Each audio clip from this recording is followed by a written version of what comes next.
नमस्ते साथीहरू, आज हामी यस्तो राम्रो ठाउँमा इँटा झार्न आछौँ।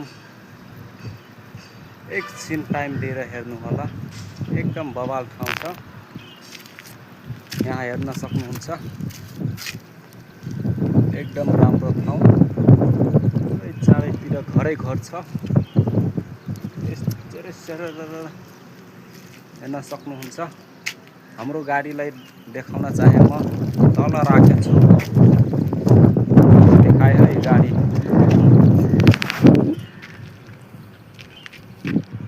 वहाँ एकदमै तल छ। गाडी चाहिँ तलै राखेर माथि आछु। अब माथि ल्याउन मिल्दैन, के गर्ने। तल ट्याक्क इँटा आधी झारिसके। अब एकछिन आराम गरेर झारेर जाने हो। यस्तो बवाल ठाउँ छ।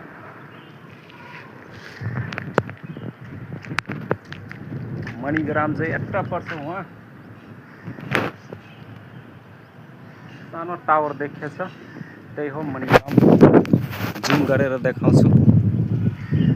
जुम गरेर देखिन्छ कि नै मणिग्रामको टावर हो। यही सानो बिचमा देखेको टावर, यो पातलो पातलो, यही हो मणिग्राम। मणिग्राम चोकमा छ यो टावर चाहिँ। हामी चाहिँ यता के भन्छन्, नामै आएन। नयाँ मिल चोकदेखि अलि अगाडि छौँ। Thank you.